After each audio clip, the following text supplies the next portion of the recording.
Por incrível que possa parecer, cada um de nós, sem exceção, é sim um gerador de energia.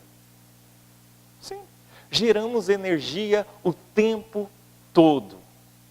E essa energia, oriunda de nós, ela contamina o ambiente onde estamos. Por isso é muito importante ter a noção, ter a consciência daquilo que estamos pensando. Porque o pensamento gera energia. O pensamento é matéria. E a gente começa a se envolver. Momentos difíceis, meus amigos, todos nós teremos em algum momento nessa encarnação. Teremos sim. O que não pode acontecer é deixar, às vezes, a tristeza, a angústia, a raiva, tomar conta do nosso ser e a gente começar a gerar apenas esse tipo de energia. Porque é perigoso. Simples. A nossa energia atrai companhias espirituais. Atrai. Que tipo de energia? Aquele provérbio antigo. Diga-me com quem tu andas, que eu te direi quem tu és. Vamos inverter? Diga-me quem tu és, que eu vou dizer com quem tu andas. E a gente não está sozinho nunca. Nunca. As nossas companhias espirituais são da mesma vibração que a nossa energia está gerando. Seja positiva, seja negativa. A gente atrai. Isso é uma lei, a lei da afinidade. Atrai. Mas eu não quero ter nenhuma companhia espiritual, né? Eu tenho medo de companhia espiritual. Não adianta, nós somos espíritos. Eu, Fábio, todos nós somos espíritos. O que diferencia nós daqueles que não estão mais aqui, encarnados, é justamente essa vestimenta física, a carne. Tirou isso, somos todos iguais. E nós somos a minoria. Nós estamos mergulhados entre os espíritos. Temos sempre muitas testemunhas. Assim já foi dito por Jesus. Temos que saber escolher. E não adianta eu apenas estar ali numa energização positiva para um amigo, para um filho. Se ele não quiser se modificar, vai ser difícil. Mas a nossa prece, que é energia, ela vai ao encontro daquele por quem se pede. Aquela energia vai rodeando essa pessoa, mas se ela está fechada naquele gerador de energia negativo, não penetra. Em muitos casos, é feita oração para uma pessoa, bate lá, não consegue penetrar, volta a energia positiva a nós. Olha que coisa. Por isso, a todo momento, temos que nos analisar. Que energia eu estou gerando? E é fácil, nesse planeta de provas, expiações, passando para um planeta de regeneração, mas ainda com muita maldade. É fácil nos contaminarmos com pensamentos negativos. É fácil, você liga uma televisão, uma notícia ruim, negativa, você começa. Opa! Que tipo de energia eu estou trazendo para dentro de casa? mas como eu devo fazer? Como um cristão deve fazer? Enquanto muitos vão lá apenas malhar aquele fato que aconteceu, que tal a gente tentar mudar a sintonia da nossa casa, da nossa sociedade, sabendo, mesmo que tenha acontecido ali os erros, os equívocos, pedir em oração por aquele que está errando, por aquele que está falhando. É sim a missão daqueles que são cristãos, espíritas. Não deixar propagar as energias negativas. Tentar transformar o mal em bom, a energia difícil, complicada, em energia boa. Isso não significa que devemos ser passivos, de maneira nenhuma. Seja bom, ótimo, mas não devemos ser ali capachos. Temos que ser firmes, corretos.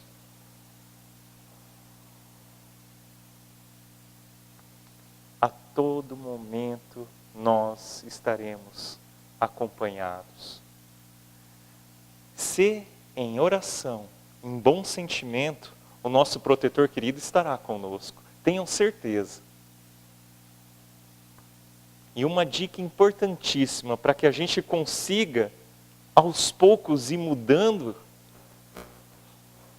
o nosso ser, os nossos pensamentos, é tentar, em cada ato, em cada palavra, em cada olhar, colocar sentimento. Um bom sentimento. Às vezes, não vai ser possível mudar a nossa vida do dia para a noite. Às vezes eu estou num emprego que eu não gosto. E todo dia antes de sair de casa é aquela tristeza, aquela coisa ruim. Já que você precisa do emprego, já que você está trabalhando lá, vamos mudar? Por mais que não queira, faça o esforço, trabalhe com um bom sentimento. Busque o equilíbrio, busque a harmonia. Faça um teste de 1 mês. As coisas vão mudar. Muito. Tudo depende de nós. A nossa transformação depende das nossas atitudes. E toda a nossa atitude começa no pensamento. Cuidado, cuidado com o que está passando em nossas cabeças. Pensamentos ruins não merecem prosperar. Nós vamos nos contaminando, abrimos biologicamente campo a diversas doenças, todas oriundas do mau pensamento. Cuidado, cuidado.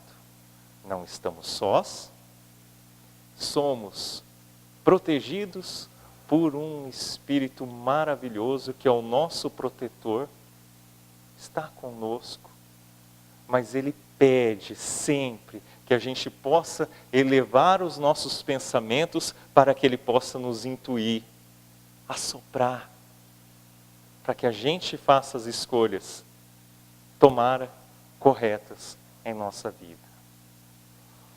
Tá joia? Tranquilos? Então, vamos começar, né? Vamos começar. Hoje nós vamos falar sobre a obra A Gênese. A Gênese, meus amigos, é a 5ª obra do Pentateuco Espírita. Nas últimas semanas a gente vem estudando as obras básicas da doutrina espírita e a gente começou a ver as obras do Pentateuco, que é o conjunto de 5 obras importantes ali da doutrina espírita, codificadas por Allan Kardec. Então a gente viu a primeira delas, o Livro dos Espíritos. Depois a gente passeou pelo Livro dos Médiuns, pelo Evangelho segundo o Espiritismo. No último encontro que nós tivemos, aliás, no penúltimo, que o último eu não vim, né? Olha lá. A gente estudou também a obra O Céu e o Inferno, e hoje a gente vai ver o livro A Gênese.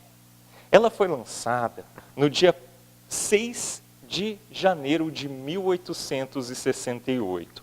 E existe uma frase na abertura dessa obra que ela faz uma síntese muito importante de tudo aquilo que a gente vai encontrar lá dentro. E mais, uma síntese muito bacana de algumas grandes definições da própria doutrina espírita. Olha a frase. Na verdade não é a frase, é um pequeno parágrafo e a gente vai estudar frase por frase. A doutrina espírita há resultado do ensino coletivo e concordante dos espíritos. A ciência é chamada a constituir a gênese de acordo com as leis da natureza. Deus prova sua grandeza e seu poder pela imutabilidade das suas leis, e não pela abrogação delas. Para Deus, o passado e o futuro são o presente. Essa frase eu acho maravilhosa. Vamos lá. A doutrina espírita há resultado do ensino coletivo e concordante dos espíritos. Ora, ora, ora. A doutrina espírita não é fruto das ideias de Allan Kardec. Allan Kardec não é o dono da doutrina espírita. Ele é o codificador. A doutrina espírita não nasceu das ideias de um espírito. Não. Não é de um encarnado, não é de um desencarnado. Allan Kardec foi um dos principais pedagogos de sua época. Ele estava aonde? Aonde surge a doutrina espírita? Em Paris, que era considerada então a capital do mundo. Ali surgindo a doutrina espírita. De que maneira?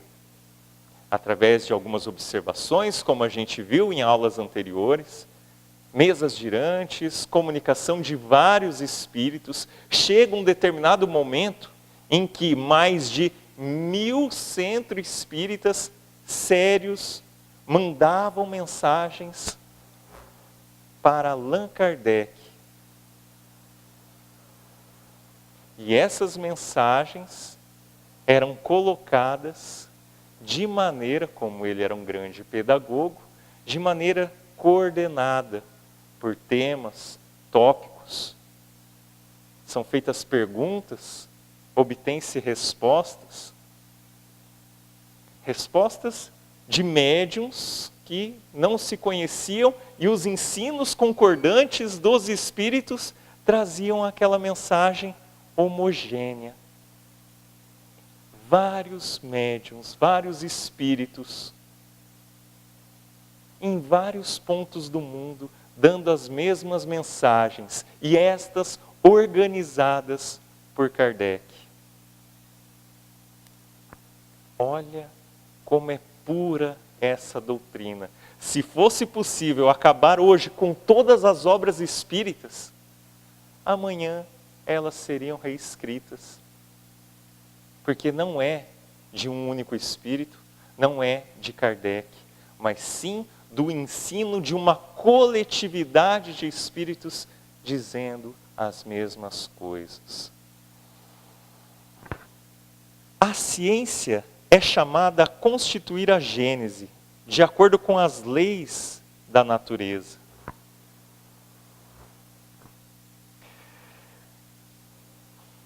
Naquela época, quando do surgimento da doutrina, era muito forte dois caminhos: ciência, religião.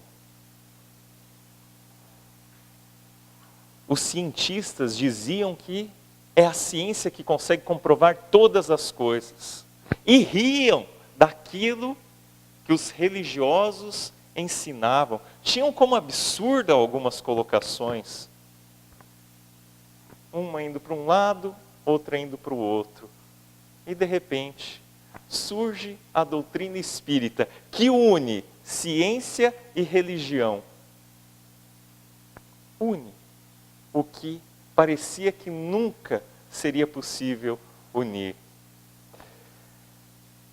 A fé, principalmente aquela considerada fé cega, é quando uma pessoa tem determinada crença e você pode falar, demonstrar por A mais B que aquilo é equivocado, mas a pessoa tem aquela fé, aquela crença, e por mais que se apresentem provas contrárias àquela, a pessoa continua acreditando.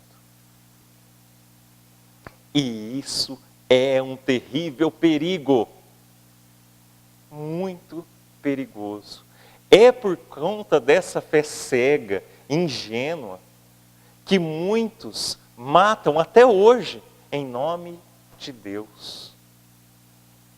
É por conta disso que ainda existe intolerância religiosa, tantos e tantos equívocos. Muitas vezes, aqueles que estão à frente de determinadas doutrinas religiosas aproveitam dessa fé cega dos seus fiéis para se aproveitarem.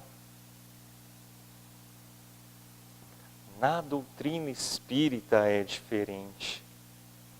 A doutrina espírita, ela cria na pessoa não uma fé cega, mas uma fé raciocinada.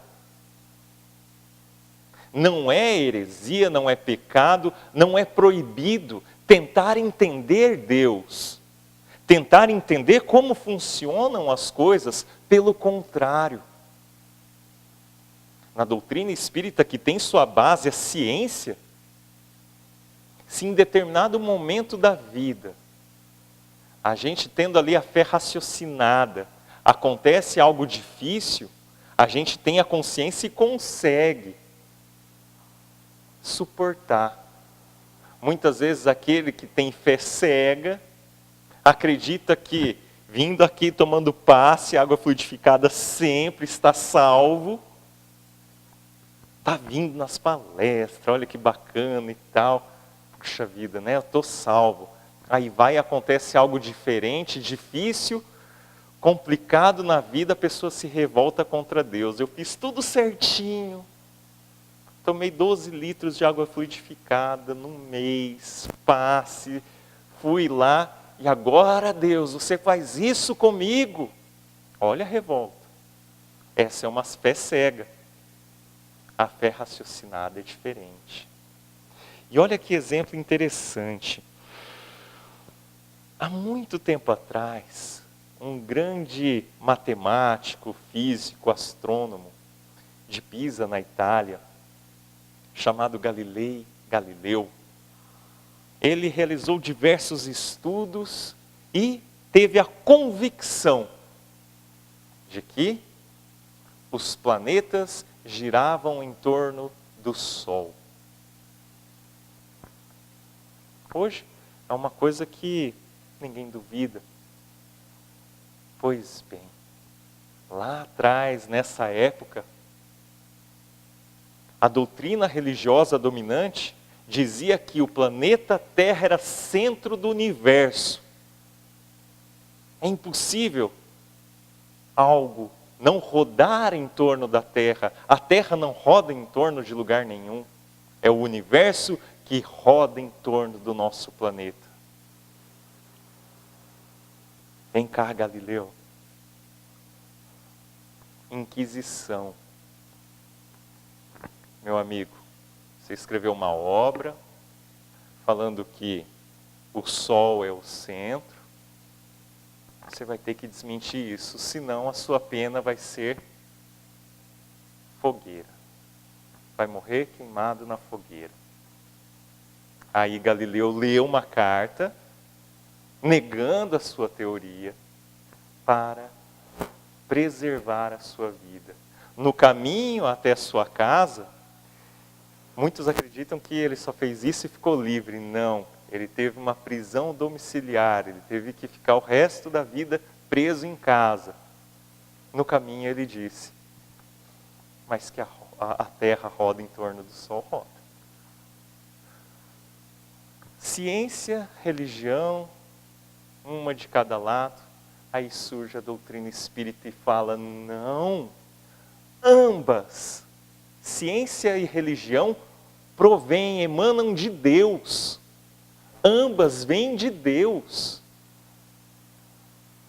E essas duas ferramentas são fundamentais para o desenvolvimento do ser humano. A ciência, ensinando a nossa vida material, como funciona. As doutrinas religiosas, a religião, ensinando a parte moral. Uma não pode ir contra a outra, em momento algum, porque elas emanam de Deus, e Deus não faria duas leis antagônicas batendo contra si. Se assim fizesse, ele seria imperfeito, e Deus não é imperfeito, pelo contrário. Por isso, meus amigos, e essa é uma das coisas mais puras da doutrina espírita que o próprio codificador nos ensinou, se em algum momento da história a ciência falar algo contrário do que a doutrina espírita está falando, deixa a doutrina espírita de lado e siga a ciência. E o que a gente vê hoje em dia? A ciência justamente comprovando aquilo que há mais de 160 anos a doutrina espírita vem ensinando. Continuemos. Deus prova sua grandeza e seu poder pela imutabilidade das suas leis e não pela abrogação delas. O que é abrogação, né? Abrogação é anulação. A frase está dizendo o seguinte: Deus é grande justamente pelo fato que Ele não altera suas leis são perfeitas. Se Deus, em algum momento, tem que abrir uma exceção, tem que anular alguma lei sua, é sinal que essa lei é imperfeita. Logo, quem fez uma lei imperfeita também não é perfeito. Logo, Deus seria imperfeito, e isso não é verdade, e daqui a pouquinho a gente vai falar sobre os milagres.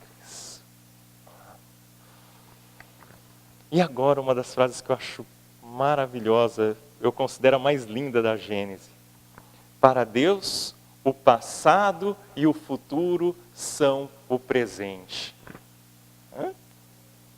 Passado e o futuro são o presente? Como assim? É simples e lindo. Eu, Theo, hoje, presente, 29 de agosto, não, de maio, né? Nossa, agosto não, né? 29 de maio. Quem é o Theo? Eu, hoje, sou o resultado de tudo que eu já fiz nessa e em outras encarnações. Eu sou a soma de todos os meus erros e acertos. Eu, hoje. Quem vai ser o Theo de amanhã? Olha, o Theo hoje, o Theo está errando. O Theo é corintiano. O Theo está fazendo coisas legais. Está se esforçando. Quem serei eu no futuro? A minha plantação, o que eu estou plantando hoje. Erros e acertos. Ou seja, olha a frase, para Deus, o passado e o futuro são o presente. Não devo culpar a Deus por algo estranho, esquisito, errado que possa estar acontecendo em minha vida.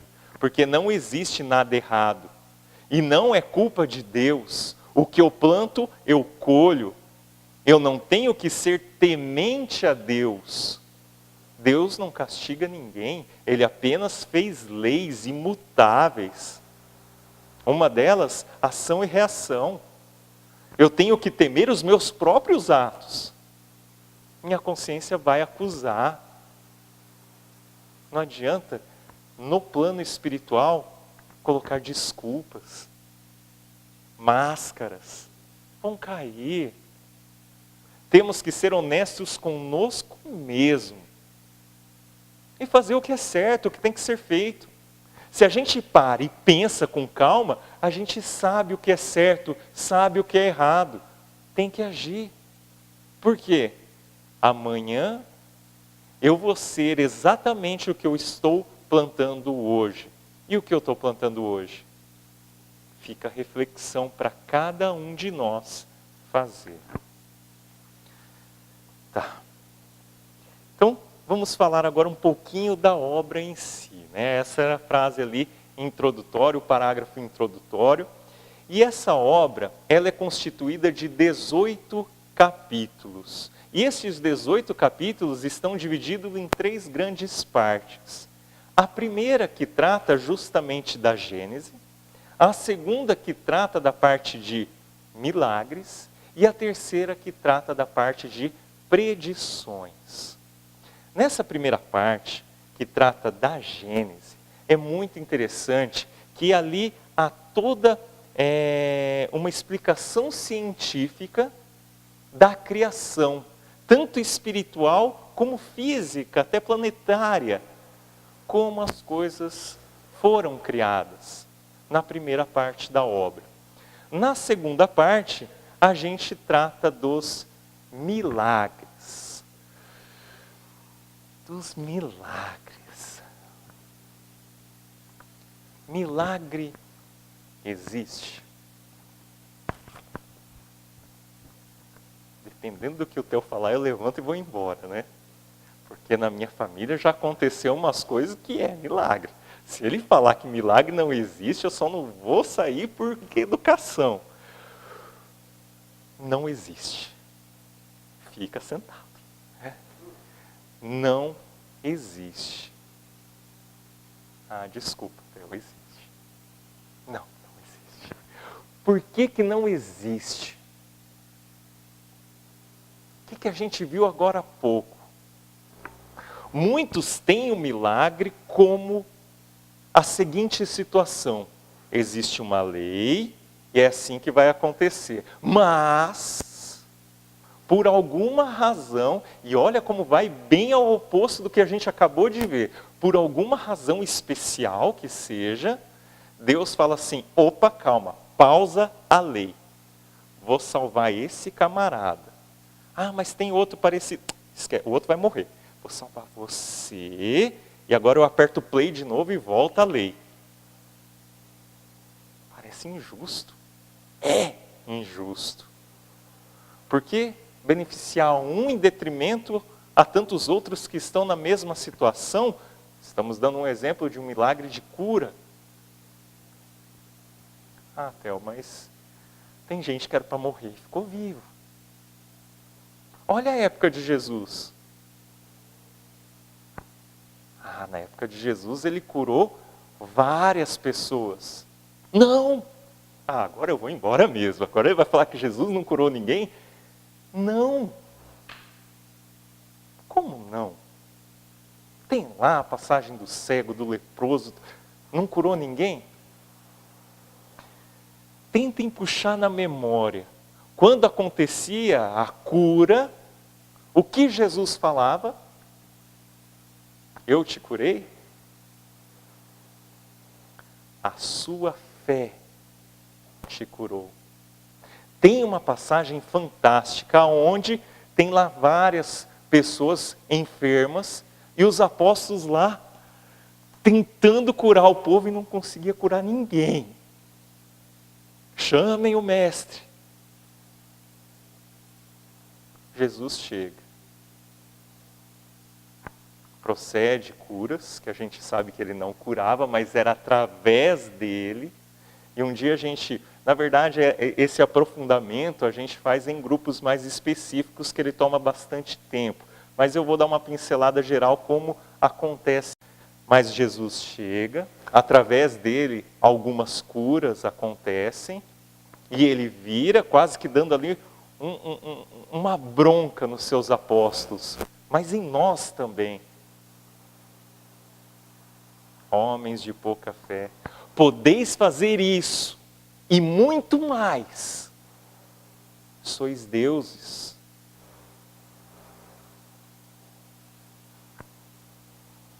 Esses milagres, essas curas, dentre outras coisas que a gente julga ser milagre, a gente vai dar um outro exemplo para vocês terem uma visão melhor ainda. Nada mais são do que leis da química, biologia, física. E como Jesus, ninguém até hoje conseguiu manipular essas leis. Não são abrogações da lei, de maneira alguma. Vamos voltar ali 3.000 anos no tempo. Eu já dei esse exemplo, mas eu acho que não foi com o Fábio, mas agora vai ser com o Fábio. Ele está lá na sua choupana, nossa, essa eu peguei, né? Na sua casinha lá, 3.000 anos atrás, à noite, chama os amigos da redondeza e fala, vem cá, vem em casa. Vou mostrar uma coisa para vocês. Aí ele vai, chega, está tudo escuro lá na casa do Fábio. Ó, gente. Hã? O que é isso? É um milagre. Não tinha energia elétrica. Não tinha lâmpada. E ele cria uma lâmpada. É milagre. É milagre. Hoje a gente sabe como acontece a energia, que esteve sempre aqui, a eletricidade sempre esteve no planeta. Em determinado momento, o ser humano começa a entender os mecanismos e aquilo que parecia ser um milagre, não é mais. Torna-se natural. Milagre muitos têm como sendo algo sobrenatural, fora, não é.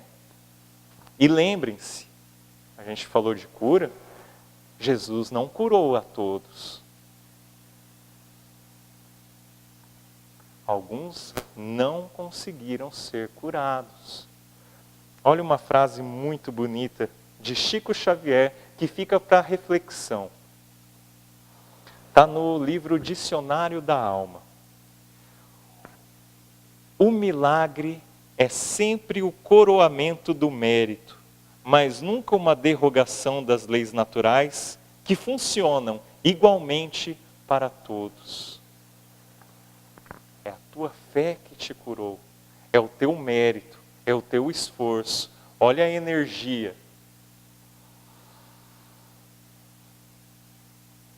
Quando a gente tem energia baixa, aquilo que a gente falou lá no comecinho, a gente abre um campo para diversas doenças. Dependendo da maneira como você começa a lidar com a vida, até as doenças podem cessar.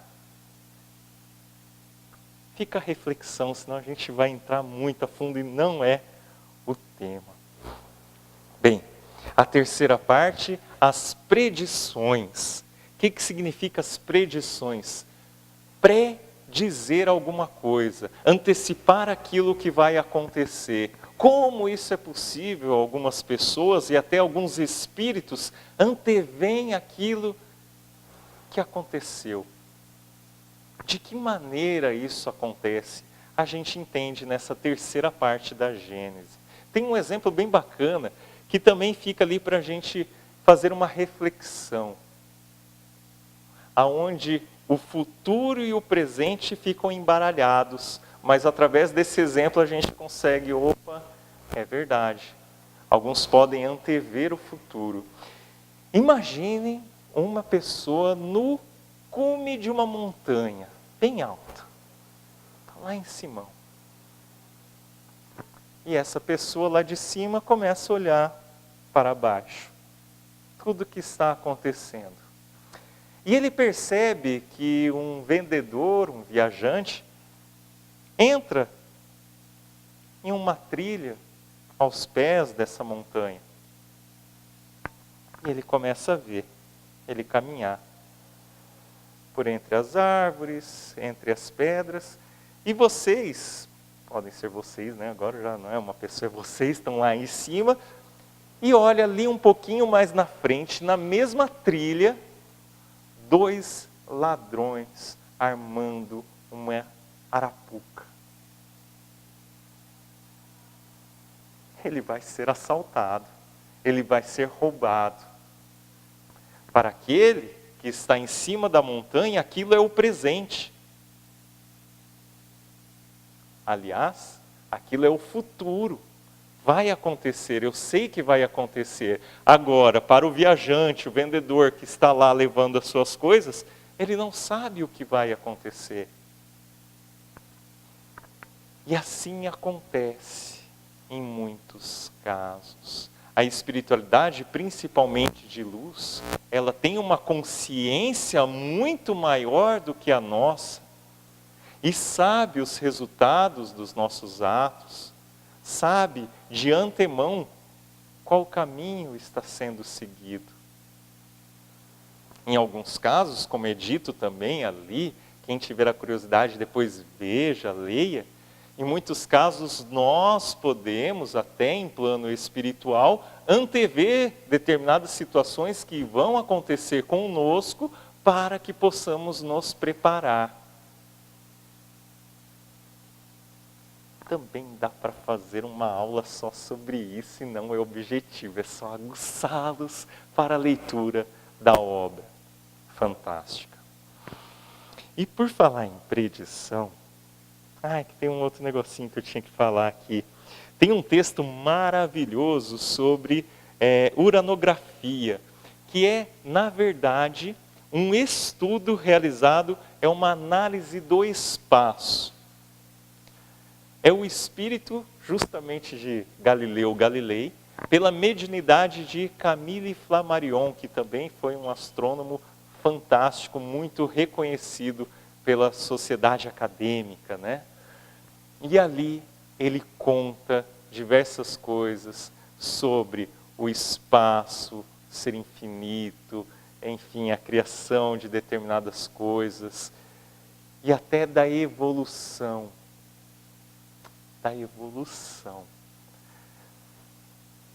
Predições, evolução. Alguém sabe o que foi o navio Beagle? Quem sabe, levanta a mão. Beagle? Não? Adoro falar, eu sempre penso no meu Beagle. É horrível essa piada, né? Mas vamos lá. Navio Beagle. Este foi o navio utilizado por Charles Darwin,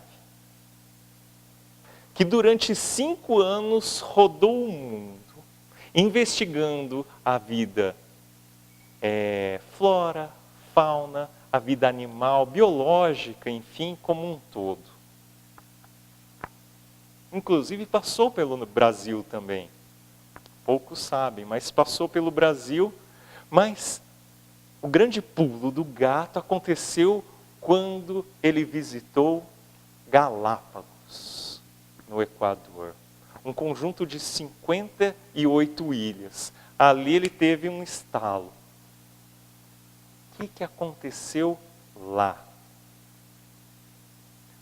Cotovias. O que é cotovias? Cotovias é um passarinho. Uma cotovia é uma espécie de um passarinho. E ele estava estudando, achou algumas cotovias lá, e ele, tem algo estranho aqui. Porque as cotovias daqui são diferentes de outras cotovias que eu já vi em outro lugar do mundo. E ele fica com aquilo, completa a viagem, um pouco mais de 5 anos, vai para a Inglaterra e começa seus estudos, e ele percebe, não aconteceu isso só com as cotovias. Existem algumas cotovias mais desenvolvidas do que outras, mas isso também acontece com os animais, com a flora, com a fauna, com tudo. Ou seja, as coisas evoluem. Hoje parece tão básico, né? Mas na época não era. E foi um extremo choque quando ele lança uma das obras mais importantes da história científica universal. A origem das espécies. A obra que ele lançou. E vai totalmente na contramão daquilo que a doutrina religiosa da época pregava. De acordo com a doutrina tradicional, Deus criou determinado animal, plim. Árvore, plim. Passarinho, plim, plim, plim. Quase que num passe de mágica, Deus foi criando as coisas. De repente, olha, a ciência está falando que não foi assim, não. Tudo foi se desenvolvendo. Tudo foi se desenvolvendo. Olha o exemplo. Em determinada região lá da África, ele conseguiu comprovar que existia uma espécie de cavalo que se alimentava de arbustos. Mas, com o passar do tempo, essa comida mais baixa foi acabando, só ficando uma comida que estava um pouco mais alta. E o cavalinho lá que não conseguia alcançar, é triste, tá? Mas é assim, morria de fome. E só ficavam os cavalos que conseguiam alcançar a comida mais alta. E o cavalinho macho com a eguinha fêmea, nossa, isso é péssimo, tá, Anderson? Depois você corta isso, que isso foi péssimo, tá? Cruzavam, e o que nascia? Um cavalinho que tinha um pescoço um pouquinho maior, porque geneticamente era o cruzamento daqueles que tinham pescoços maiores. E essa comida que ficava mais ou menos mediana também foi acabando, só ficando as que estavam mais altas. E assim aqueles cavalos que não tinham o pescoço tão alto iam morrendo de fome, ia cruzando pescoçudo com pescoçudo. Eis as girafas.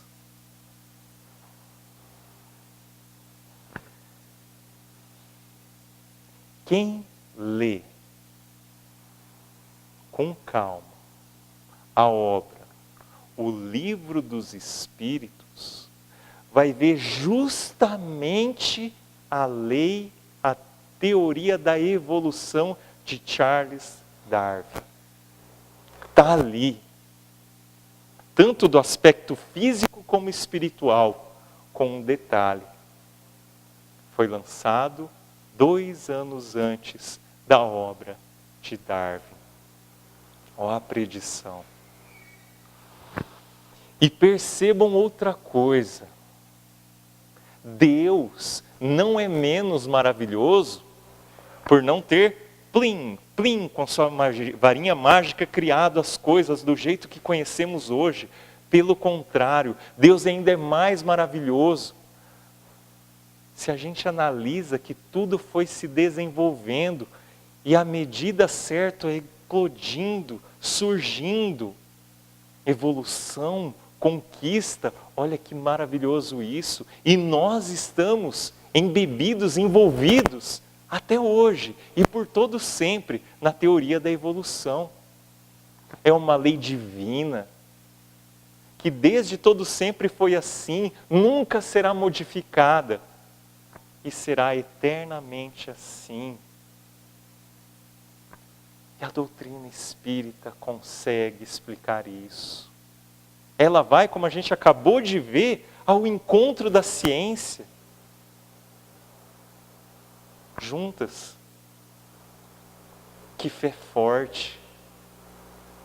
Que couraça eu consigo ter para enfrentar as dificuldades da vida. Eu sei que Deus é maravilhoso. Eu consigo agora entendê-lo.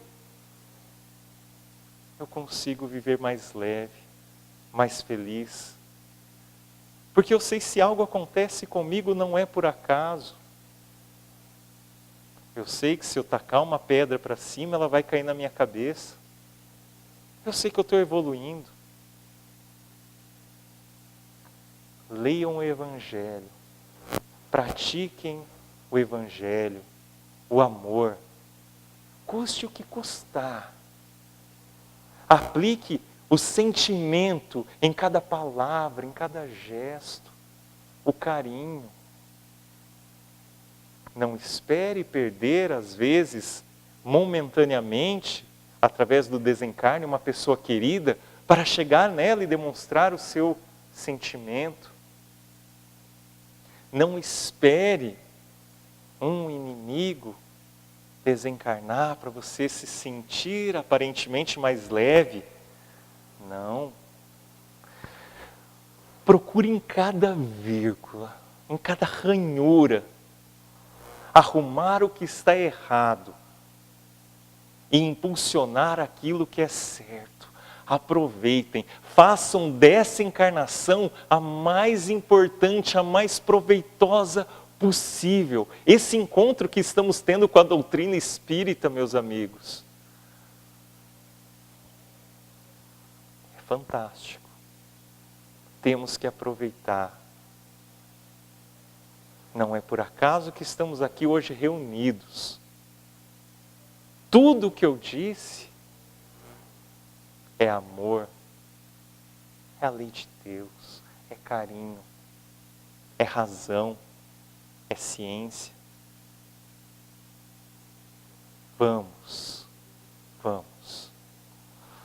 Então, convido o Fábio para conversar com a gente agora um pouquinho sobre o Evangelho. Antes de iniciarmos, só complementar um pouco o que o Theo falou do Livro dos Espíritos. O Livro dos Espíritos é a tese espírita.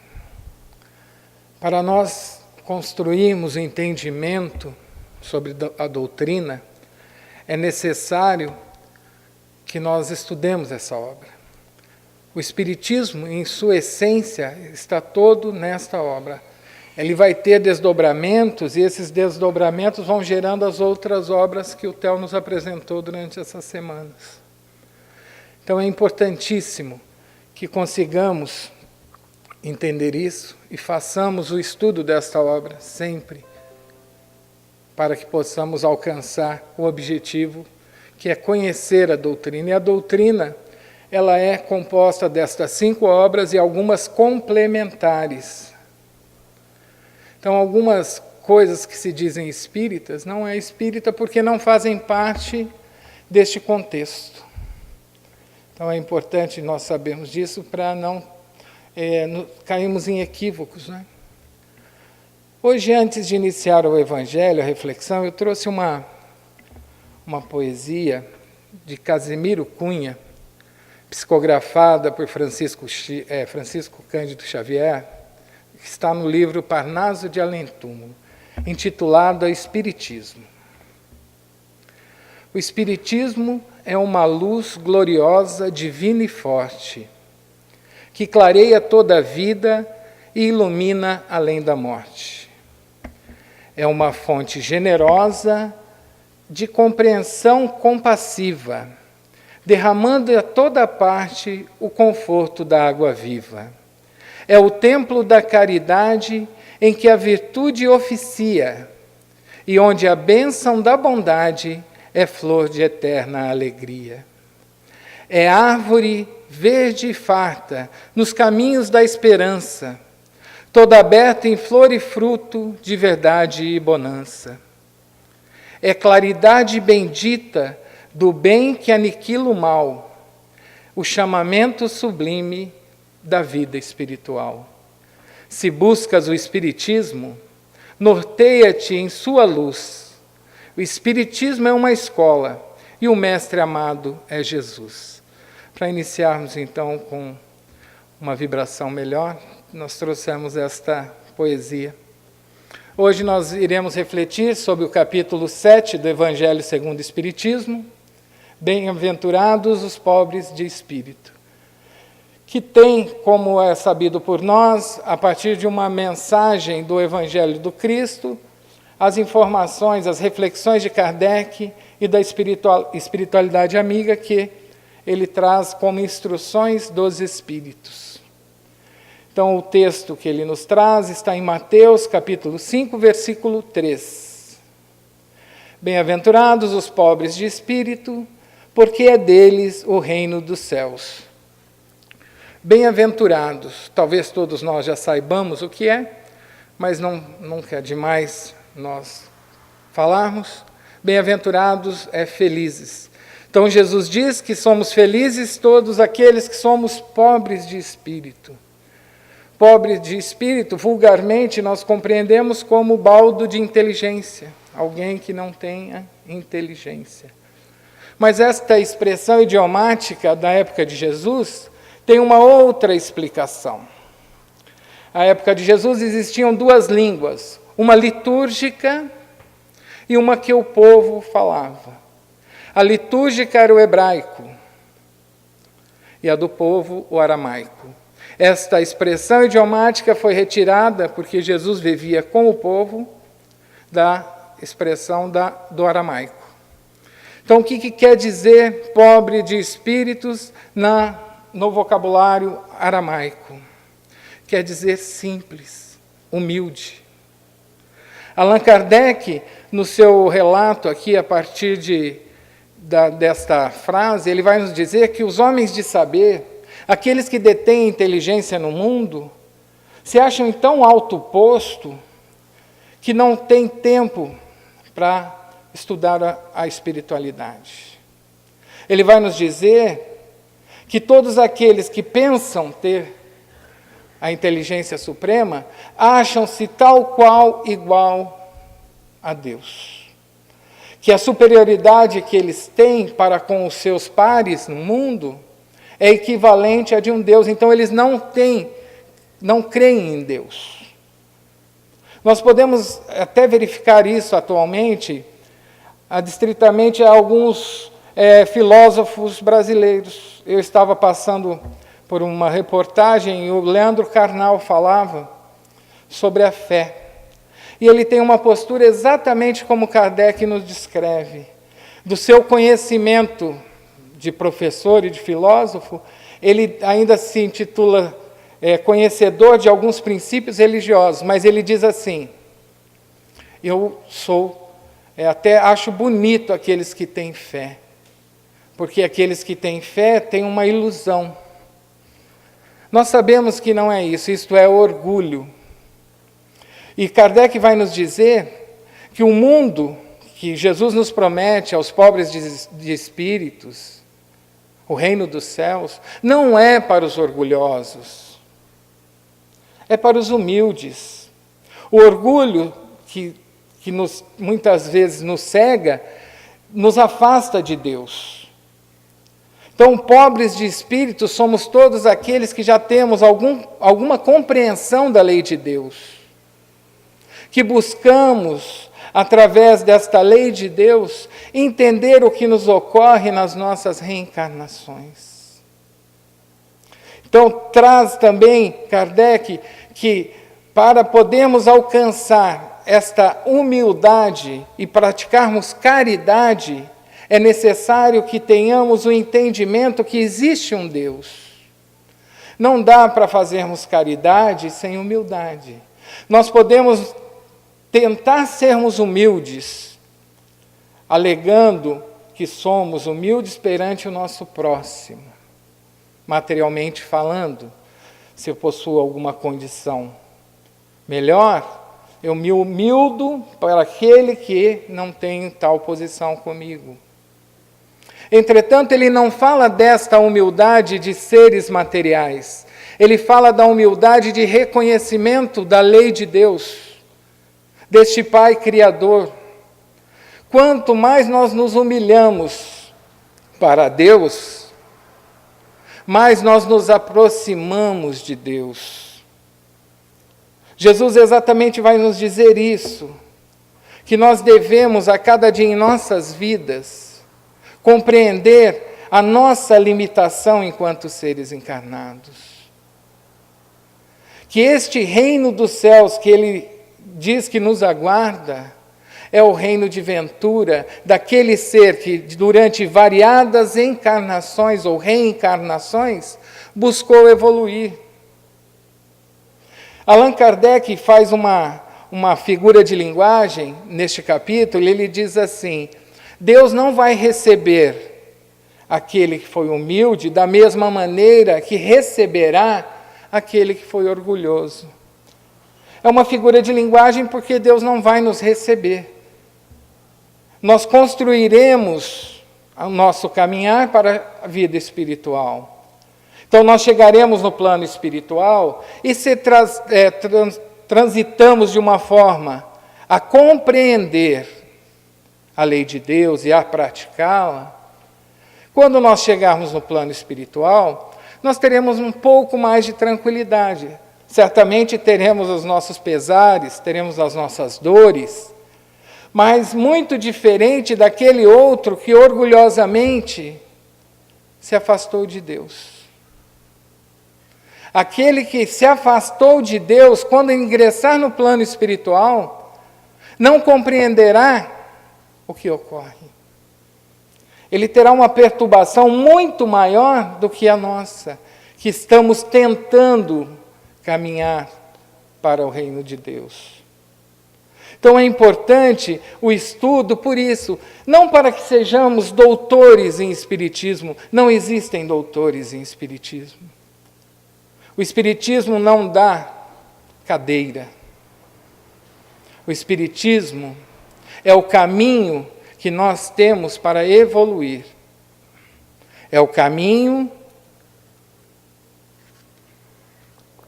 que nos conduz para Deus. Então, quando Jesus fala que pobres de espírito alcançarão o reino de Deus, quer dizer que aqueles que se dedicarem a praticar a lei de Deus, que se dedicarem a fazerem esforços para não mais equivocar-se, que fizerem esforços muito grandes de evolução, estes, ao passarem por todos os processos evolutivos, alcançarão o reino de Deus. Mas nós temos o livre-arbítrio. E este livre-arbítrio nos dá a certeza de que podemos fazer o que quisermos. Só que temos também uma outra lei que também é de Deus. Livre-arbítrio é uma lei de Deus. É a lei de causa e efeito, que nos alcançará sempre que necessário, para que possamos reparar os equívocos que cometemos.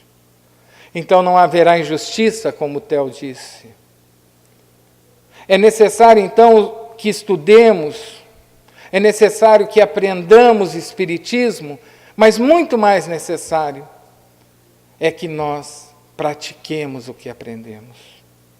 Eu vou falar novamente, eu já disse algumas semanas atrás, as 3 etapas do espírita. Quando entramos para o Espiritismo, quando o Espiritismo entra em nós, e a terceira e mais importante, quando o Espiritismo sai de nós em ações. E é esta condição que Jesus nos garante para que, contribuindo com todo o projeto reencarnatório da humanidade, através do nosso projeto, alcancemos este reino de Deus. O Espiritismo não força, não faz proselitismo, não força ninguém a ser espírita. Jamais nós tentaremos provar que aquilo que nós acreditamos e que a doutrina nos traz é verdade para ninguém. E isto Kardec fala em várias obras, porque cada um tem o seu tempo. O Kardec ainda diz, não vamos perder tempo com aqueles que ainda não querem acreditar. Isso quer dizer que nós estamos abertos aqui, uma casa espírita, para receber quantos sejam que aqui cheguem. Mas os que permanecerem aqui, permanecerão porque se identificaram com a doutrina, que suas respostas estão sendo satisfatórias, que as suas dores estão sendo consoladas. Mas este campo de consolo e de resposta é o primeiro passo. Importante que, ao término do consolo, ao término das respostas das suas dúvidas, que busquemos a parte que é mais importante dentro do Espiritismo para cada um de nós, que é a evolução. É dar continuidade aos estudos, é entender cada lei de Deus e quanto elas são importantes para nós todos. Nós todos temos missões individuais para com a vida. Primeiramente, para com o nosso projeto reencarnatório, que fora elaborado por nós mediante a pesares do passado. Com aqueles que escolhemos e aceitaram conosco reencarnar. E que também dependem de nós para cumprirem os seus projetos. Então, o reino de Deus, que Jesus nos promete, a partir da humildade, e é uma humildade não superficial, mas uma humildade verdadeira para com Deus, para com os seus ensinamentos. E Jesus foi um grande exemplo disso. Que nós todos tenhamos a condição, então, de a cada dia cumprir com a nossa tarefa. Nem sempre nós faremos o que o Chico fez.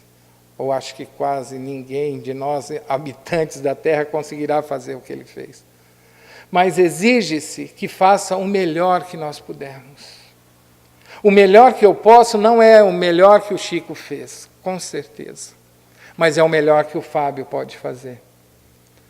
Então, só nos pedem isso, que façamos o nosso melhor. E não é por acaso que nós encontramos a doutrina. Não é por acaso que nós temos acesso a todos esses conhecimentos. É para que nos tornemos humildes. Humildes perante a Deus em reconhecer sua grandeza e seu amor para conosco. Para encerrar, eu vou voltar na quinta estrofe do poema que eu disse, para fixar bem que o Espiritismo é a claridade bendita do bem que aniquila o mal, o chamamento sublime da vida espiritual.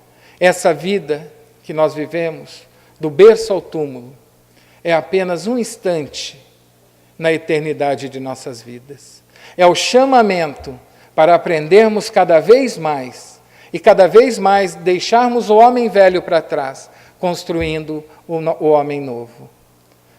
Que Jesus abençoe a nossa semana e que possamos praticar, um pouquinho que seja, o melhor de cada um de nós. Não o do Chico, do Divaldo, do Theo, mas o de cada um. Fazendo esforços, errando, reconhecendo o erro, já é um grande passo. E assim alcançaremos esse tão sonhado reino de Deus. Muito obrigado a todos. Teremos passe agora.